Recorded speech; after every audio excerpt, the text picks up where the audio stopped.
Hello, thank you for joining us today.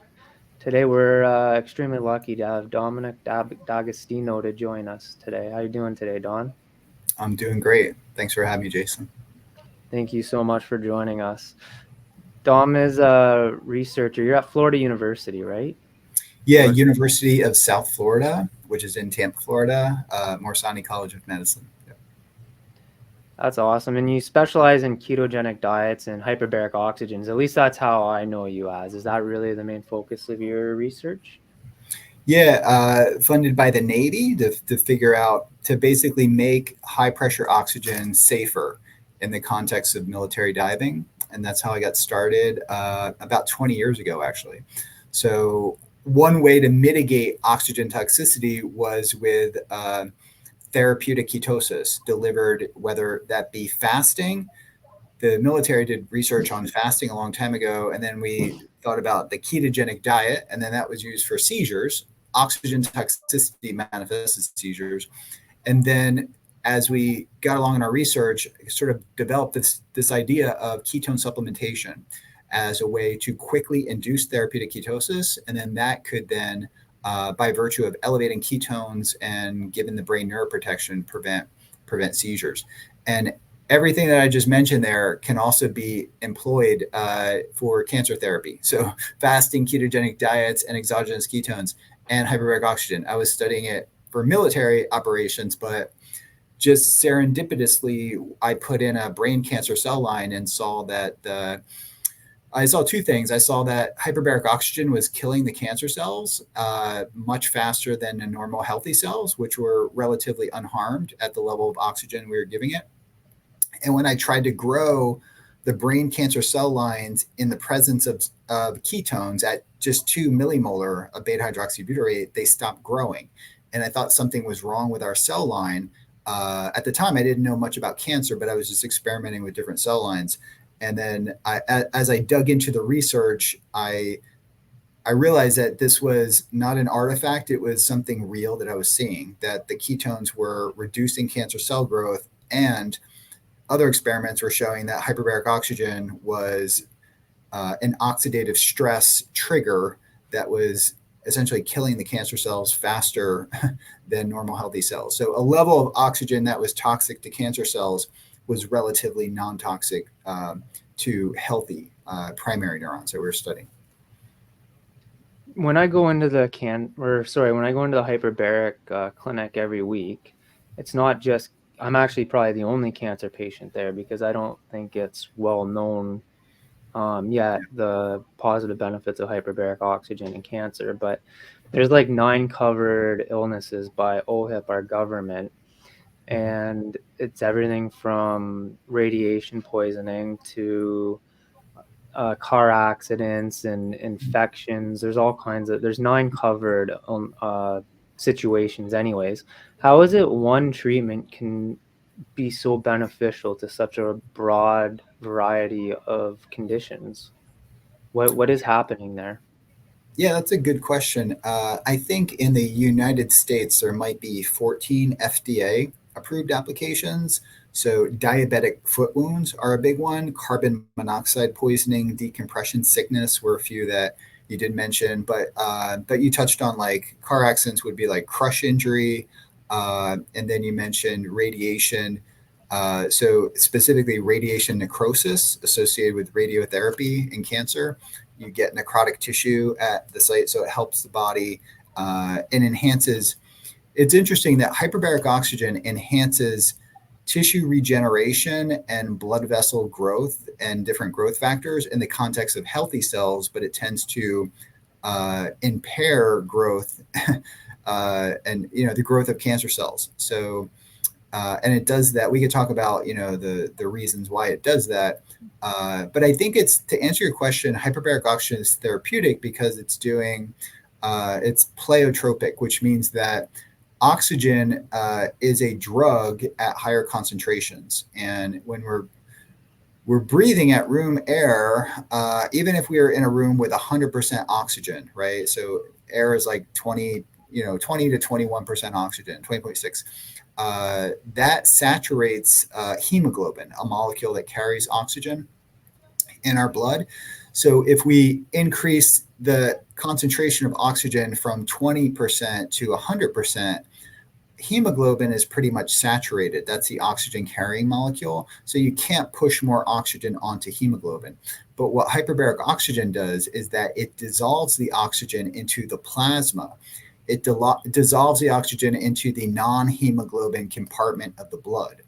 And then that allows the oxygen carrying capacity of the plasma, allows the oxygen to then permeate into the tumor tissue in ways that hemoglobin carried oxygen can't get to, because the red blood cells sometimes get stopped by the erratic blood vessels and tumors and things like that. But if you hyperoxygenate the plasma, that has a much greater oxygen carrying capacity, and then you can get super physiological levels of oxygen. And tumors are typically hypoxic. So when you reverse tumor hypoxia and hyperoxygenate it, what it does is it causes a burst of oxygen-free radicals. Much like radiation therapy, the efficacy of radiation therapy is proportional to the oxygen concentration of the tumor. And since tumors are hypoxic, radiation therapy tends not to work very well. But if you hyperoxygenate the tumor with hyperbaric oxygen, it tends to work in the similar way as radiation therapy, in that it's an oxidative stress. That is, the tumor is selectively vulnerable to the oxidative stress from hyperbaric oxygen relative to the healthy tissue surrounding it. And we can get into the reasons biochemically why that's happening. It has to do with a porphyrin overdrive system where you get more heme. You have, you're reversing tumor hypoxia. The mitochondria are defective. So when you push oxygen through the electron transport chain, it produces proportionally more reactive oxygen species. So that's just 3, but there's like a dozen or more different reasons why it's an oxidative stress trigger. And I became increasingly interested in getting away from neuroscience and other things that I was studying and putting time, energy, and resources into investigating hyperbaric oxygen, and also coupling it with therapeutic ketosis delivered as an engineered diet, and also exogenous ketone supplementation could be combined together. And then a whole toolbox of metabolic drugs could be added onto that. So that started about 14 years ago, and we've been researching it ever since. What drugs would you? Well, I guess exogenous ketones are very interesting, and the whole ketogenic diet. All of this is just, to me, is extremely fascinating. It's all I've been doing the last 10 months of my life, is trying to learn all this stuff as fast as I can. What pressure would you start if you had cancer, or if you had cancer? Where would you start what atmospheric pressure would you start out with hyperbaric oxygen? And how would you set up your air brakes? And how I know my hyperbaric oxygen doctor is always worried about oxygen toxicity, because I'm doing 4 to 5 days a week treatments. Maybe that's too much, because I'm noticing that I'm burnt out by the weekend. I can hardly get out of bed. What's burning me out? Like, there's a good question. Yeah. But yeah, where would you start, like, in terms of pressure and oxygen breaks and timing? How would you handle all of that for cancer? These are all good questions, and we don't have precise answers to these. We don't even have, imprecise answers. We have data in our lab to suggest, and this was, I did think about this long and hard, and there was a logistical component too to doing it 3 days per week, Monday, Wednesday, Friday. It just fit into the 5-day week. But the data that I was familiar with at the time, and I guess I started about 16 years ago looking into this, and then we started actively researching it about 14 or 15 years ago. The protocol that we chose to do was 3 days per week with 48 hours in between hyperbaric oxygen, because that's when endogenous antioxidant systems that would elevate superoxide dismutase and glutathione would be sufficiently upregulated to protect the healthy cells from the hyperbaric oxygen, from the consecutive hyperbaric oxygen. I think in older individuals or individuals that are compromised, that you could build up oxidative stress over time. And that may be the situation that you're feeling, kind of wiped out. So there's different like oxidative stress markers that could be relative indicators of this. Of course, like C-reactive protein or high sensitivity CRP could be one. If you see that creeping up, that could be an indicator that you're building up excessive oxidative stress, and that could be problematic. So I think the 3-day-a-week protocol could mitigate some of that. And then you have oxidative stress markers like malondialdehyde, also MDA, F2 isoprostanes. There's, you could look at glutathione levels, your GHS, GSH to G, SSG ratio, so the reduced to oxidized ratio. So there's different like tests for that. But I think the simple test to do could be, there's home kits for C-reactive protein or HSCRP. And then, it's usually like at least in the States, like a $25 lab test that you could do.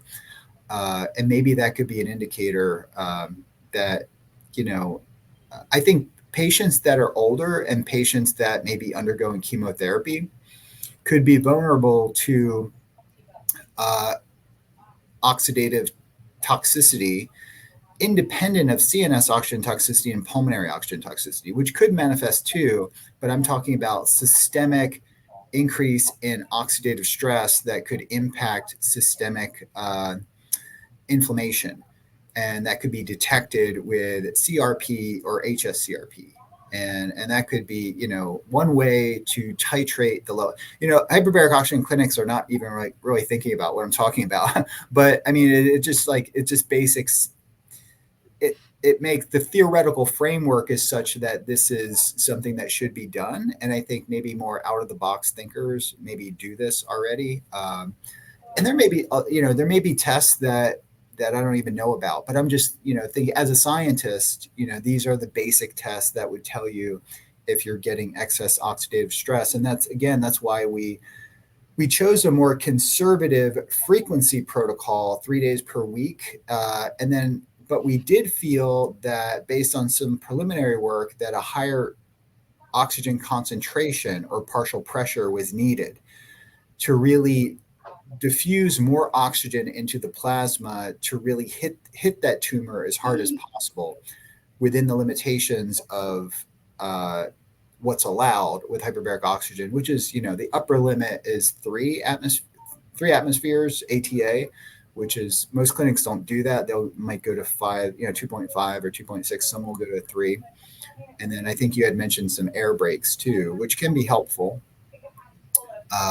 So for your air breaks, do they decrease the partial pressure, or they just flush out 100% oxygen and then you just breathe air at hyperbaric pressure, right? Yeah, so I'm at 2.6 ATA for 100 minutes approximately. Mm-hmm. And halfway through, they give me a mask. And so it's pure oxygen in the chamber.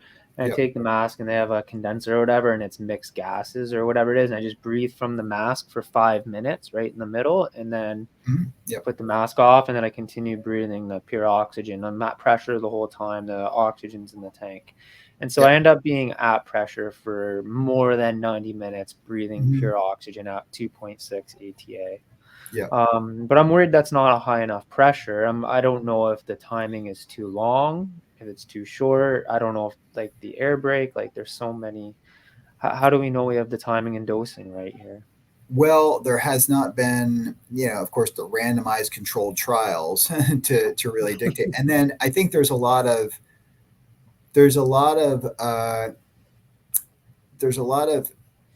heterogeneity in people's types of cancer. And if you have a brain cancer, you are more susceptible to CNS oxygen toxicity seizures. So you would want to start maybe at like 1.2 for only 30 minutes or 60 minutes and then adjust from there, right?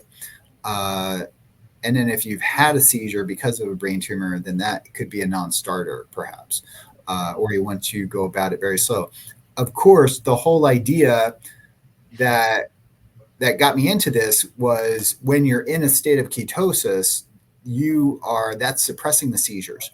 So being in a state of therapeutic ketosis makes hyperbaric oxygen much more safer because it has a profound anti-seizure effect. Probably more so, I think even the general neurology community would say therapeutic ketosis with a ketogenic diet or fasting is probably more powerful than any anti-epileptic drug.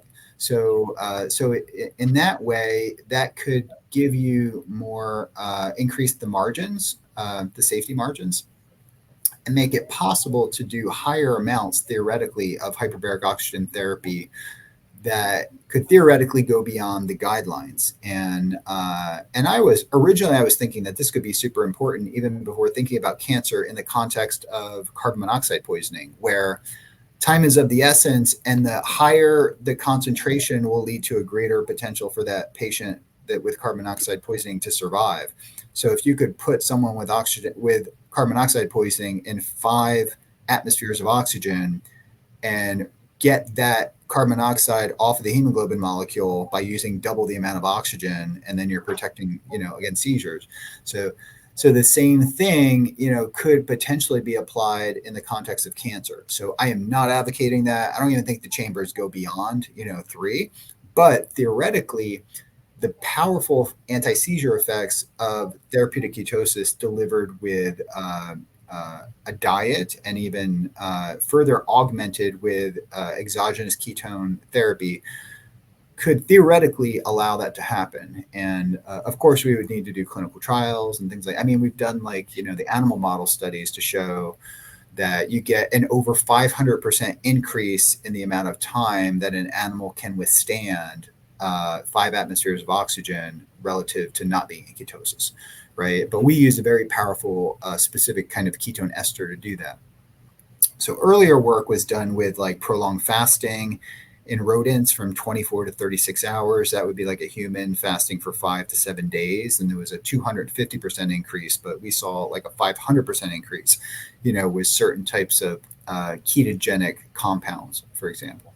So, so what we would like to do is ultimately develop a personalized hyperbaric oxygen protocol that you could tailor to the patient based upon specific oxidative stress biomarkers.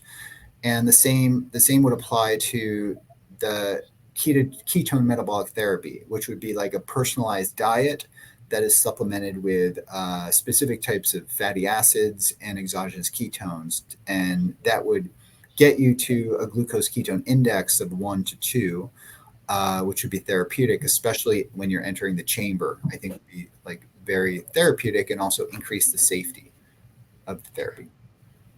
Yeah. So what you're saying is the higher atmospheric pressure of the hyperbarics and the higher the state of ketosis, the more effective this is going to be at killing cancer cells, is what you're essentially saying. Does the length of time matter? For sure. Does the length of time matter? Well, so the dose of hyperbaric oxygen will be the level of oxygen, the barometric pressure times the amount of time that you're in there times the frequency, right? So that gives you the dose. So you could theoretically reduce the level of oxygen partial pressure and increase the time or increase the frequency. So we've thought about this a lot, but we have not done the dose response studies to see what would be optimal. But we just, I just read as much literature as I could on what was done. And then we went with a particular protocol that made sense from a biochemistry standpoint, from a physics standpoint, and from the body's ability to recover standpoint, and even from a logistical standpoint, right? So instead of 5 days per week having to go to the clinic every day, 3 days per week, and then getting that break day. And I do think allowing the body to recover from that oxidative stress hit a good 48 hours before hitting it again. Sometimes the relative changes in the oxidative stress pulse is a good thing. Instead of, it gives the body a time to adapt, but it's also a bigger oxidative stress hit to the cancer in theory. but we haven't done like the comprehensive studies, and it could vary depending upon the type of tumor, depending upon the patient's physiological adaptation and response. So there's a lot of things that we don't know, and we're breaking into new territory. So that's why we need to get as much information from patients that are doing this, and ideally be measuring biomarkers and doing like case series, and would be super helpful. But uh, over the years, I followed patients doing this, and there's no doubt in my mind that it's augmenting ketone metabolic therapy. And then the add-on to different drugs is also like a whole nother level, of therapeutic benefit that you can derive from it. What drugs would you add? Other so exogenous ketones, MCT oils. Like I want to get into all of that too, and timing and dosing of that, and hyperbaric oxygen. But what other drugs would you add to a protocol? The ketogenic diet, high fat, like 4-to-1. Like I heard you talking with Peter Attia. I think I was listening to you with, and you talked about a huge problem with cancer patients is weight. So like I'm not very big. I'm down to 130 pounds. Um, I used to fast and do a lot of stuff that I now regret doing. And what I'm learning, well, and this is the way I see it now, and I'd like to hear your input on this, but I wish I would have kept and maintained my muscle mass earlier on and not fasted. I really do regret doing it. And I didn't, I don't, my cancer grew during periods of fasting as well, which is really strange. Instead, I wish I had incorporated more of a full press pulse protocol earlier on using hyperbarics, getting my diet, my ketogenic ratios actually right from day one, rather than just using fasting as an excuse to get things right. And what I've learned now is using MCT oil at more of a 2-3 to 1 fat to protein ratio. I can, and eating quite a bit of MCT oil, like 3 tablespoons 3 times a day, 4 times a day, on top of 300 to 500 calories 3 to 4 times a day per meal of protein, right? Protein and fats, right? But what I found is at like 2 to 3 to 1 MCT oil, 2 to 3 to 1 ratio to proteins, I can get my ketones usually 2, 2.5, which I target 3. But if I don't have the MCT oils, I have to push to almost like 5 to 1 ratio just on like using butters or coconut oils and other things that aren't MCT oils. Yeah. And I think you kind of briefly spoke about this with Peter Attia, but is this true? Like what's going on here? And like, how can we really get really good GKI numbers? Because a lot of people are really struggling to get their ketone levels up high, and they're not eating enough fats. Like I've been saying this religiously, 2 to 1 minimum fat to protein ratio, but it really seems it's more like 5, 6 to 1 once you have cancer, because you got to maintain your weight. Am I wrong? Like, Well, I think there's the GKI is one biomarker, actually comprised of two biomarkers, your glucose and your ketones, right? And I think there's a lot of stress and fixation on that number, and I think it is an important biomarker, especially like in the context of like brain cancer, which we've studied it because that can also control the seizures, right? And if you jump up to a GKI of 25, that could, and you're managing seizures with that approach, that could but with seizures, then it's you get a very acute and visual acknowledgement of being out of the GKI. So with cancer, it's not as obvious, right? So I think there's a lot of different tools, but I think most importantly, central to all this is a well-formulated ketogenic diet that's sufficient in protein to prevent, if you're underweight, to prevent the further loss of muscle mass, skeletal muscle mass, and then coupling the diet that has sufficient protein with some type of resistance training is going to be super important, because exercise is a very powerful therapy for cancer. Muscle is just having muscle and just staying active. It's your metabolic sink, for glucose too. But also important is insulin levels, things that I've already mentioned, like HSCRP is an important biomarker. I had a whole list of, different biomarkers that I think are important. You know, But vitamin B12 is super important too. Like things like getting, that status, which can drop in some patients. Triglycerides, making sure that some people get on a ketogenic diet and they're not metabolizing fat well. Their triglycerides could be elevated, and that elevation of fat circulating in the blood could be contributing to the expanding biomass of the tumor, which sucks up the fat from the blood. And and then of course there's a lot of literature out there saying that there's fat fueled cancer, and then people will ask questions about, well, if that's the case, then a ketogenic diet could be feeding cancer. Some cancer cells do grow off fat, but generally speaking, and my case was this, my triglycerides dropped in half. So paradoxically, when you go on a ketogenic diet, even if it inadvertently often leads to caloric restriction to some degree, but levels of triglycerides will drop typically, so that maybe is not much of a concern. And then ketones will be elevated. So these are important. Like inflammatory markers are super important. I think it's also important to look at your hormone levels are going to be important. Thyroid, testosterone levels, estrogen levels, things like that. And if something's way off, then that could be impacting your metabolic health, which could be impacting these other biomarkers. So just like general blood work, like I do a super comprehensive, at least once a year, sometimes like twice, occasionally even 3 times a year, very comprehensive metabolic panel, CBC, and then look at like hormones and stuff too. Like a suite of things, I think it's going to be important. And then having, maybe in the case of cancer, doing body composition analysis, that could be like an in-body device that could be like $25-$30 at a local gym. Or if you want to spend the money, and here in the United States, I think I just got a DEXA scan for like $70, $75.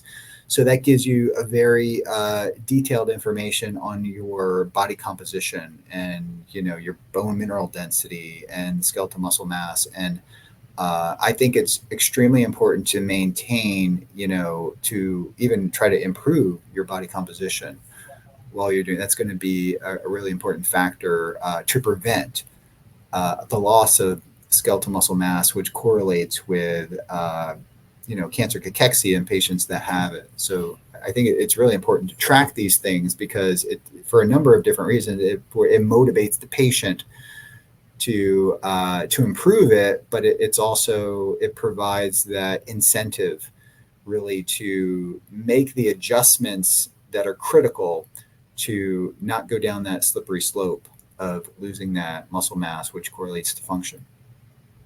Yeah, and I went down that slippery slope, but a lot of that happened to esophageal cancer, not being able to eat too. Yeah. A lot of cancer patients, for many reasons, lose their muscle mass. And so what like fat to protein, like what's really the kind of minimum starting point to get into a good state of ketosis, do you think? Everybody's different, but for most people, where do they start?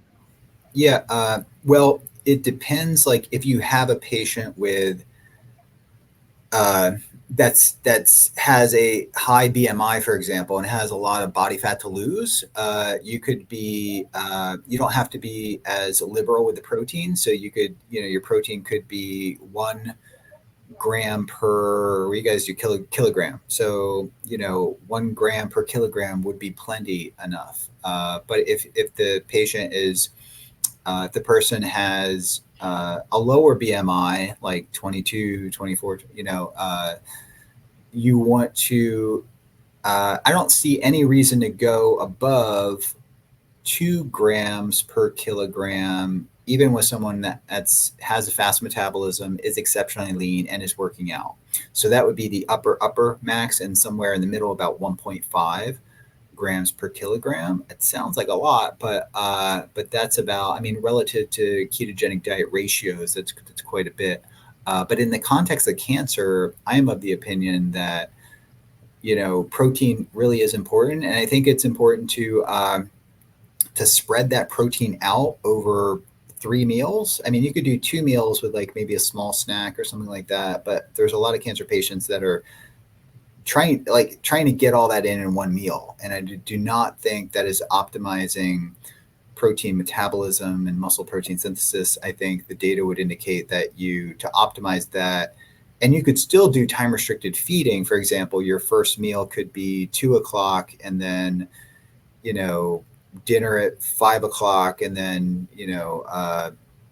an evening snack or something like that. Like, you could spread it out in that way and still adhere to a time restricted feeding protocol.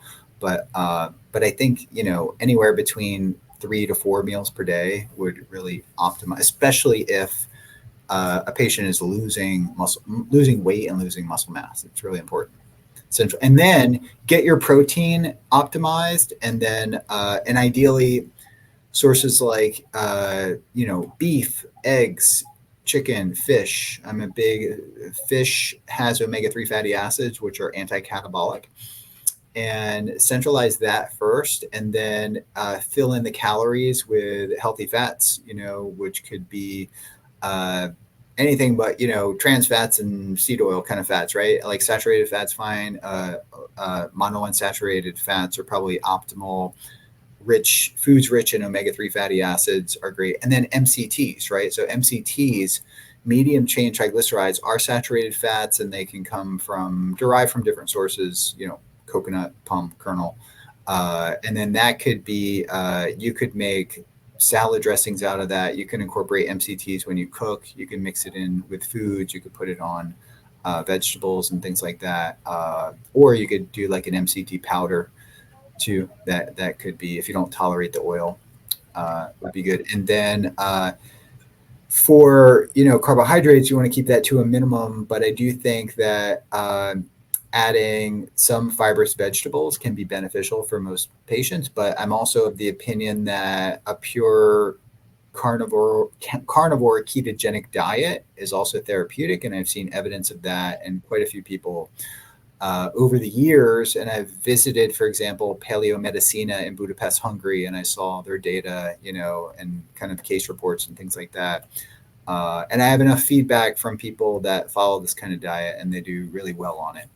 So you could do everything from not a vegan ketogenic diet would be hard, but you could adhere to a ketogenic diet that's fairly rich in plants, fibrous, green vegetables and things like that, and gravitate all the way to the spectrum of a pure carnivore ketogenic diet, and which I think could be helpful to hit the glucose ketone index if the levels of meat are fatty and things like that, level of fat in the meats, and oily fish, fatty fish, and things like that. And it might be hard for patients to get in the amount of calories that they need for that too. So that's why I always advise patients to work with a registered dietitian, because they not only know the science, but there's, I think more importantly, the art, the art of like working with a patient, finding their food preferences, and developing a meal plan that they'll stick with is important. And having a registered dietitian that really understands the importance of protein and getting that protein in, and then coupling that with exercise. So it could be walking, it could be, any form of exercise is going to help. Resistance exercise obviously is, going to be the most bang for your buck. But to work with a registered dietitian, I think is going to be really important. And there's a lot of great books out there. Miriam Kalamian has a great book. And as does Naisha Winters, and there's quite a few books out there that and that the book could be give you the underlying principles, but I think it's really important to even do at least 2 to 3 to 4 weeks with a skilled dietitian to help construct the diet plan, and then maybe you can tweak, on your own as you go. So if you said 1 to 2 grams of protein per kilogram is probably somewhere in that range. Everybody's gonna be different. I see no reason to get outside of that range, and that's a big range, right? So that's a big range. Yeah. But how much fat then to start? What would you target to start for fat? And like, if you're struggling to get your ketones up before we get into exogenous ketones, but if you're struggling to get your ketones up, what would you have to manipulate to make that event happen? Yeah, so you want to hit a calorie level that correlates to your body's basal metabolic needs. So, say like 2,000 calories, you're gonna need quite a bit of fat, like at least 200 grams of fat. So you have to go into this knowing, you're gonna have to get depending on your size, 150 like if you're a large person, up to you know uh, 300 grams of fat a day if you're very active and large, for example.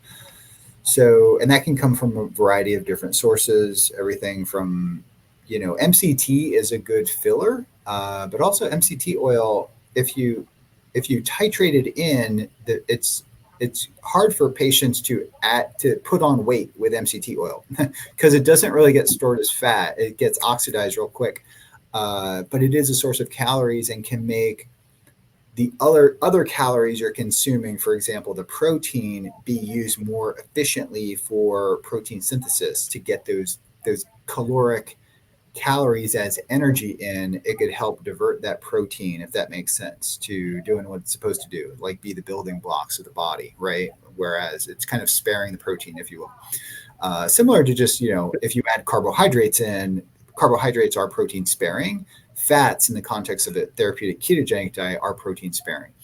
Would that reduce gluconeogenesis of the protein then if you're consuming Yes. MCT? Yep. So that would help lower your glucose too. Yeah. Yeah. Definitely. And so, yeah, just getting the fats in through fatty cuts of meat, so fatty protein, and that could be, for me, I haven't eaten. This is like sardines in olive oil, right? So it's like sardines in extra virgin olive oil. So you're talking, this has upwards of 25 grams of fat and 20 grams of protein, or yeah, just about 20 grams of protein. So there's, you know, sources of that are already packaged for you that have the macronutrients listed, or you can just go buy eggs are a great source. We live on a farm, so we have a freezer full of grass-fed beef and things like that. Are good if make friends with your local butcher. Go to like really encourage people to kind of buy locally too. That's where you're getting like food that's fresh. Avoid ultra processed foods by all means. And there are some other things that you can consider. Convenience foods like nuts can be great. Some people don't process nuts really well, and some people can have nut allergies. But like if you're going with nuts, macadamia nuts are probably the most ketogenic that you would go. Cashews are a little bit can be higher in carbohydrates, and especially for people that are trying to keep weight on, nuts and nut butters can be really helpful for people. Conversely, for most people using a ketogenic diet are trying to lose weight. So, and when I hear what they're eating and they say they're not losing weight on a ketogenic diet, and they tell me they're eating nuts, if they could cut back on the nuts and dairy, in some cases they may need to completely eliminate them. Then I could see typically like people start losing weight really fast on a ketogenic diet. So, but in your case, and for cancer patients that are trying to maintain their weight and gain weight, nuts can be irritating to the GI tract. So one thing to consider is nut butters. So nuts have a lot of insoluble fiber. For me, like if I go over 100 grams of nuts per day, it just does not agree with my GI tract. Whereas nut butters are much more GI friendly for me. So that's something to consider. Nut butters. So Yeah. then exogenous ketones, what would if you were doing a full protocol, using HBOT and you're on the ketogenic diet, you got a reasonable GKI or you got reasonable ketones and your glucose is under control. And now you're going to go get into HBOT. What you got exogenous ketones, which I got Dr. Boz puker uppers or whatever. Those are the ones I'm using right now. They taste terrible. They actually burn my stomach a lot because I had surgery. They actually make me vomit sometimes because they're so potent on my stomach. But from what I've heard, they're all that way. Um, but what timing, like, would you take it half hour before, an hour before? When would you take Yeah. Well, I have a lot of experience with this because I've been researching researching ketones for cancer before anyone even heard about. I don't think exogenous ketones did not even exist when we were doing research on this. I do have some really what I think are important opinions on this, and we've published on this, and people could look at the literature like what we've published. There seems to be a benefit, I would say, to using for everyday use racemic exogenous ketone salts. So specifically, Audacious Nutrition makes Keto Start, and that is a product. Need to disclose that it's not my product, but my wife does have a company, Audacious Nutrition, and essentially that company was started because she's also a neuroscientist and researcher and done work with cancer. She wanted to develop a product that mimicked what we actually did in the lab, like the ketones that we use in the lab. So that product is beta hydroxybutyrate salts, sodium and calcium salt, but it's D and the L. And you're going to see on the market soon a whole kind of marketing campaign around the L beta hydroxybutyrate, which is the other enantiomer. So that tends to, there's two, don't need to get too into it, but you have two forms of beta hydroxybutyrate that are mirror images, D and the L. And if you consume it, the D gets burned as fuel pretty quick, and the L gets metabolized about 2 to 3, maybe even 4 times slower. So it stays in circulation, but it has really important signaling effects like anti-inflammatory effects, epigenetic effects. And then part of it converts, maybe 20% or more converts slowly back into D. So, and maybe the listeners don't need to really know all that, but just know that the D and the L, and that's a racemic beta, it's more like a drug form of ketone therapy that I think could be beneficial. And we've also demonstrated in the lab that specific DL beta hydroxybutyrate had the anti-cancer effects. So now I don't know if the D alone has pro-cancer effects. I don't think it does, but the DL seems to have effects at reducing proliferation and increasing cancer cell death. So now you might not want to use the DL if you are doing, the Tour de France. You might want to use like a pure D formulation. Although there's not evidence to show that that's superior to the DL. But I think in the context of cancer, I think you want to use racemic DL beta hydroxybutyrate or racemic 1,3-butane-diol, which I don't even know if they sell that outside of a research chemical. And it tastes really bad, and it also is a little bit hard on the liver. So this is something that I've experimented with quite extensively, consuming this. So I would gravitate towards the ketone salts, specifically the Keto Start by Audacious Nutrition. Should still be on Amazon. Go to the website directly. Can you email me the link to that? I'll put it in the description below. Sure. Yeah. And it's Keto Start, all one word, Audacious Nutrition. And I'll send you the link to that, the direct link to the website. And do they that ship to Canada? Do you know if they ship to Canada? Yes, they do. I think they do. Yes. I think the person who's buying from Canada may have to pay customs, though. There might be like a customs fee, or maybe that's included, or some kind of discount there. But I know they're pretty much sold all over. But that's what I use personally. I tolerate very well 2 packets a day. That's 20 grams of beta hydroxybutyrate. So that will lower your glucose and it will elevate your ketones. And someone even following a low carb, non-ketogenic diet could achieve and maintain a glucose ketone index if they're using Keto Start, for example. So that's can be very beneficial. So ketones, they may have an appetite suppressing effect. So what I recommend is like eating a meal and then drinking the exogenous ketones after the meal. And that will lower the elevation of glucose from the meal. And then your body will actually, probably absorb the ketones better if you take it with a meal too. So it has like this benefit that, it can reduce the potential negative impact, metabolic impact of the meal, which means, it'll prevent the GKI from going up if you take the Keto Start with a meal. Now, if you were to use exogenous ketones for. So actually, just let me circle back on this. Um, it was DL, exogenous ketones, D and Yeah, L from Keto DL. Start, and that's the best ones for cancers. The DL Yep.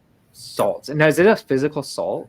I want to finish up on No, this it before. doesn't taste like salt. It actually tastes really good. So you don't even have to worry about the taste. Like it's Right. something that the Keto Start product is actually something that like you will look forward to drinking, and it's got a short, unlike a lot of supplements out there, it's got a short ingredient list. So it's like 10 grams of DL beta hydroxybutyrate, and it's got some sodium, calcium, magnesium, and potassium. So it's got all your electrolytes, and then it has the sweetener is monk fruit. It has like a pinch of monk fruit, but monk fruit's very sweet. So it has, and that basically blocks the taste of the beta hydroxybutyrate. So it is quite sweet for me.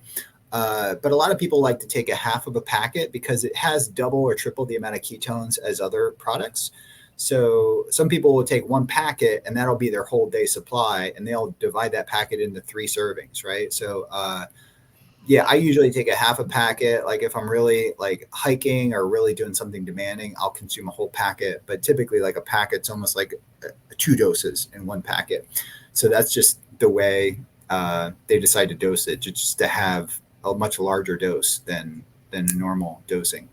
And so Uh, this would be good to take every day to keep your GKI down, to yeah, help manage your cancer. Now, if yep. I was going to go get hyperbaric oxygen, does that change the type of exogenous ketones you would take, and how long before would you take it? Like, what's the deal there? Yeah, good question. We're doing research on that now at Duke, but in the context of oxygen toxicity, and we're using a ketone ester now. What we did in the past, we haven't published it yet, is the subjects would follow like a modified ketogenic diet and then take the ketone salts with a ketogenic diet that has MCT. So yeah, so continue to do the diet, continue to use MCT, and then prior to hyperbaric oxygen, you could do a dose of the keto start, and that would lower glucose, elevate ketones. It would also produce. Some people get like symptoms of hypoglycemia in the chamber, which is quite common. And elevating your ketones with keto start would prevent signs of hypoglycemia inside the chamber. So that's an extra benefit. And in theory, it makes hyperbaric oxygen safer. It has a vasodilating effect, so it could actually enhance the blood flow to the tumor and actually help to improve hyperoxygenation of the tumor. So in that way, it's also racemic in a way that it doesn't have like an overwhelming antioxidant effect, because like it's kind of redox balanced. It's I don't want to get into like the whole redox effect of the ketones, but I think there's definitely advantages to a racemic compound for cancer for different reasons. And then the racemic compounds also tend to lower blood glucose more than the non-racemic. So you get the elevation, of the ketones, but you get the lowering of the glucose as well. Yeah, so I was not in ketosis one time when I got into hyperbaric oxygen. I had a bad weekend and I was actually very sick, and I took a lot of hydromorphone, and I ended up just giving up on the keto diet because I was tired of barfing up the same old food. Long story short, I gave up on it for a couple of days, and I just needed to eat toast and stuff because I couldn't keep food down. And so I was eating toast, and I gave up there. Went to get in hyperbarics on Monday, and I'm like, oh, I'm not even in ketosis. That's probably a waste of my time. But I said, oh, well, I'm going to take these exogenous ketones anyways and see what happens, right? Thought it was worth a shot. My glucose going in was 95. My glucose coming out on the other side was like 62. Mm-hmm. Yep. Unbelievable.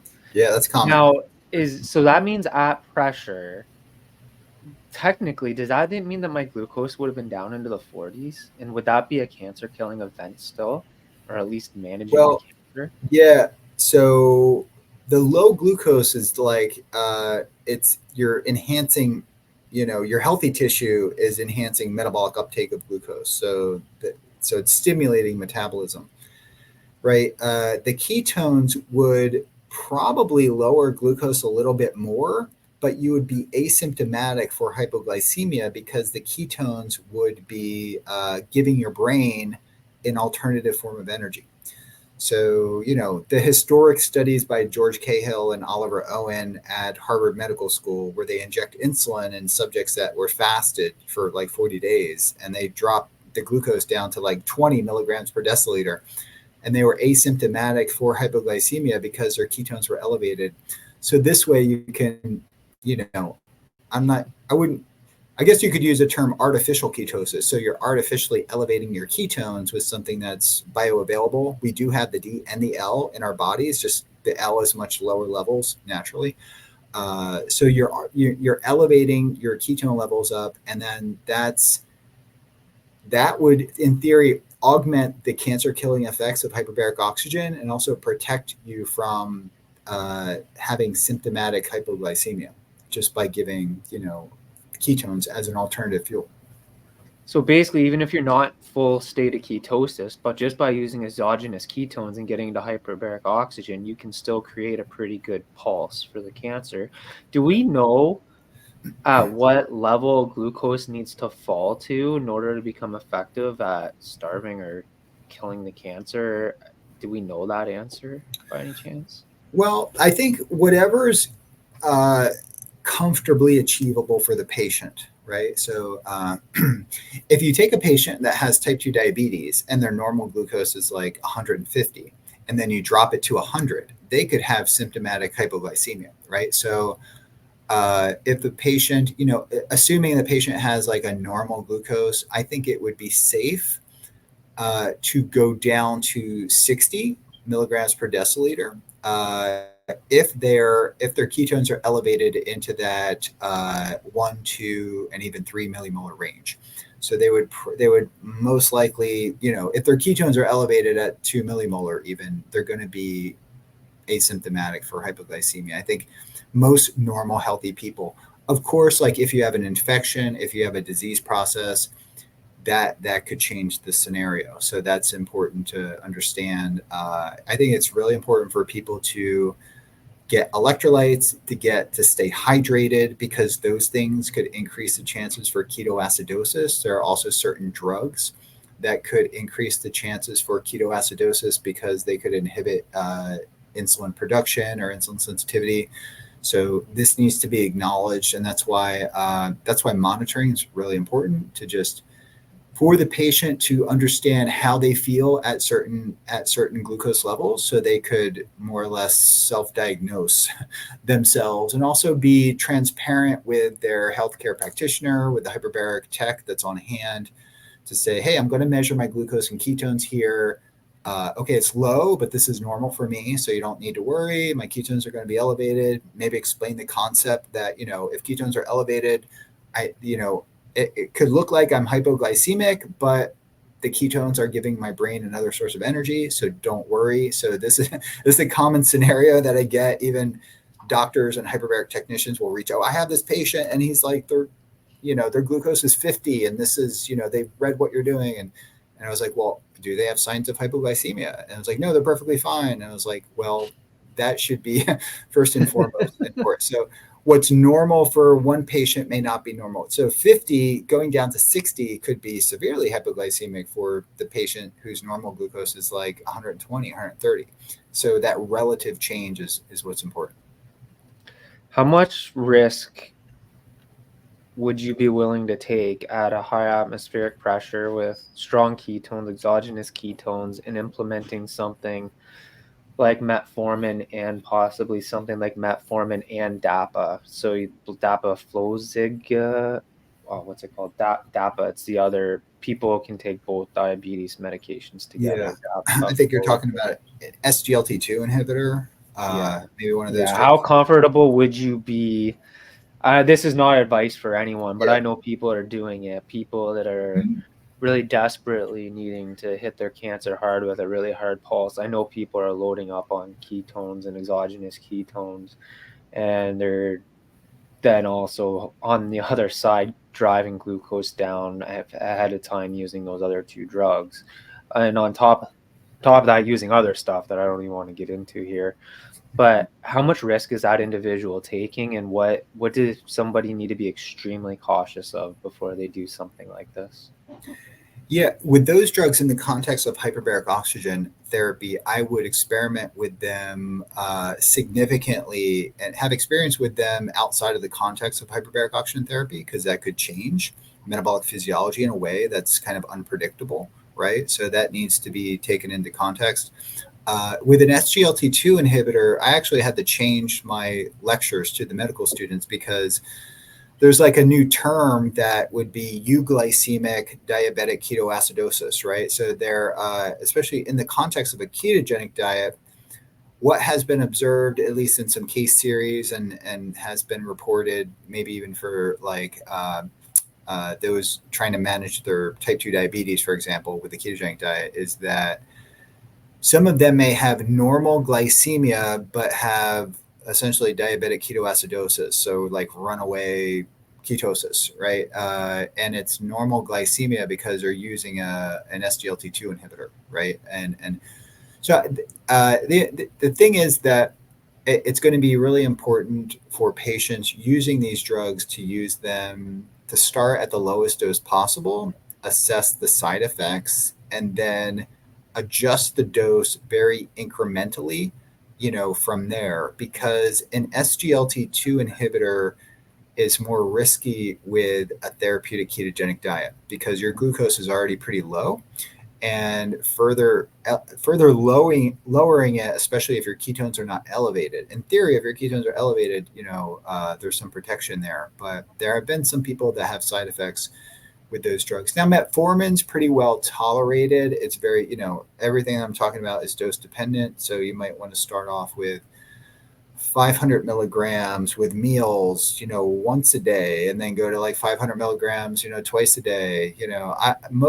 Most people that go above 2,000 milligrams per day start to get some GI side effects, some loose stools and things like that. But so assess your tolerance to metformin. And I do think, I've had a student did his whole PhD dissertation research on metformin. I think it's a helpful drug as a standalone therapy. How it, it's kind of it's useful maybe for cancer prevention in the context of type 2 diabetes. I think pancreatic cancer is less. You knock down your risk, if you're managing something like type 2 diabetes. And I think it could potentially synergize well with a ketogenic diet. And it is a weak mitochondrial poison too.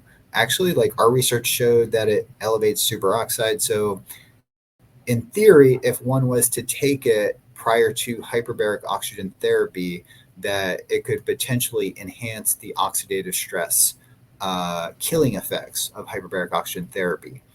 If Is that a one was, good thing or a bad thing? Enhance the oxidative stress. yeah, it could enhance the cancer killing effects of Enhance cancer. hyperbaric oxygen therapy.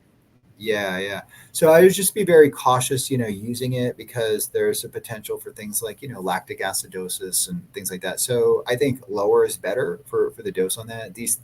Sometimes these things, when we start doing polypharmacy, especially with an SGLT2 inhibitor and metformin and ketogenic diet and exogenous ketones, I just described, four things that are a pretty big hammer at knocking down glucose, which is, in the context of cancer can be great, but I think you just need to, that's why we really need to develop a framework, and we need to really educate practitioners on how to do this from a personalized standpoint too. And that's why, wearing something like a continuous glucose monitor, like this is the Abbott Freestyle Libre, and I have, boxes of Dexcoms behind me too. Like, I think a Dexcom is approved for hyperbaric oxygen therapy, and I think maybe the Abbott Libre 3 is. I might have to fact check that, but I think the Dexcom, I think the G6 and G7 are approved can be used with hyperbaric oxygen. At least I think we have subjects in our research protocol we're doing now at Duke that have them. So those technologies can provide good guardrails and really a safety net for patients experimenting with these. I'm a big advocate for continuous glucose monitors, especially in the context of what we're talking about here. I have 1,000 more questions. We've already been at this an hour, Yeah. So I don't want to drag up I all want to day do a on. part two. Yeah, I have Yeah, I would a have to do a teaching part thing two. at one So two 30. more things before I let you get out of here. Number one, how can people support you and plug in your wife or support your research? How can people find you? Number one. And Yeah, then, thanks for asking.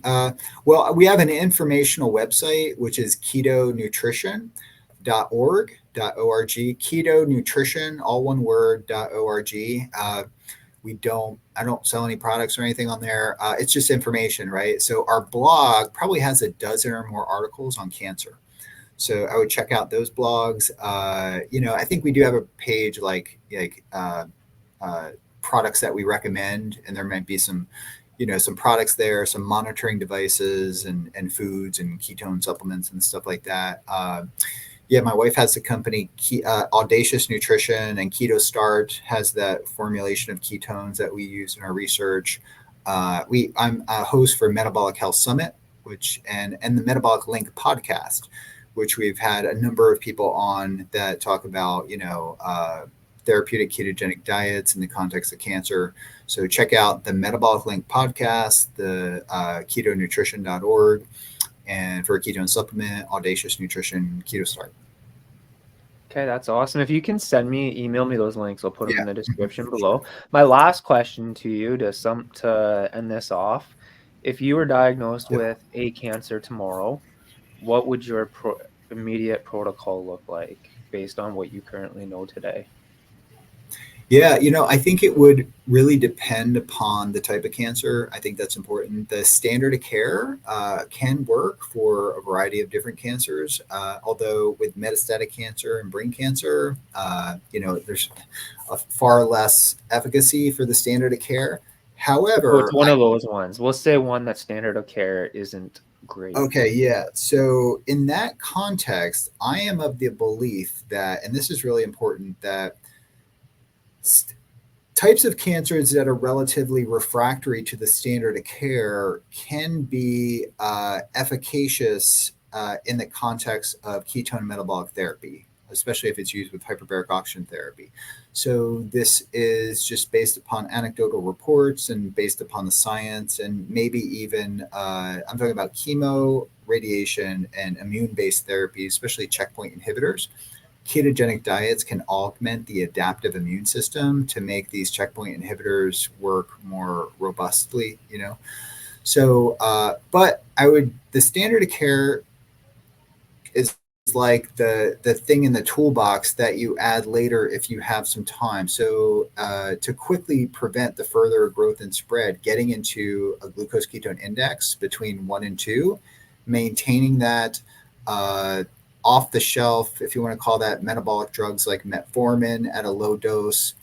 Exercise is really important. Just sunlight, just wearing a continuous glucose monitor. Like, these are all things I would do right out of the gate, and then work very closely with a registered dietitian who understands the art and the science of ketone metabolic therapy for cancer. Denise Potter is great, and her team. I think she's got like 6 people working for her. I refer her quite a bit. That, and then to explore not only ketone metabolic therapy, but the hyperbaric oxygen therapy, if that's logistically possible and feasible for the patient. And then, even, we didn't talk about it, but IV vitamin C is another, potential therapy that could be done ideally like on the same day as hyperbaric oxygen therapy. And then, a number of different add-on, drugs after that maybe when we do a part 2, we could go into, the top, 5 to 10, drugs that could augment ketone metabolic therapy. I would love to do a part 2. There's not enough time in one day to cover all this. It's very Yeah, detailed stuff. and So exogenous ketones too. So really nail down the diet. That's really going to do, that's the biggest lever. And then, things like MCT oil, exogenous ketones that we mentioned. And then using a device like the Keto Mojo device, which is like the handheld meter with a continuous glucose monitor, is also very useful. So these are the things you want to do out of the gate. And and then follow the work of Dr. Thomas Seyfried. He got me into this, area of research, and do as much research as possible on this, on your specific cancer too. And then, really go onto PubMed and then even clinicaltrials.gov and then pull the research reviews and meta-analysis for what's being done for your specific kinds of cancer, because there's new things being developed all the time that have the potential to work. And to just educate yourself as much as possible, because a lot of times doctors they do their thing, but they don't really explore cutting edge science that's above and beyond the cookie cutter protocols that they use in oncology in many cases. So That's awesome. Okay, anything else to add before we close her down for today? nope, that's it, Jason. No? Yeah, it's great to Well, connect. thank you so much for joining us. Honestly, thank you so much. I really do appreciate it. My pleasure. Yeah, Okay, anytime. we'll talk soon.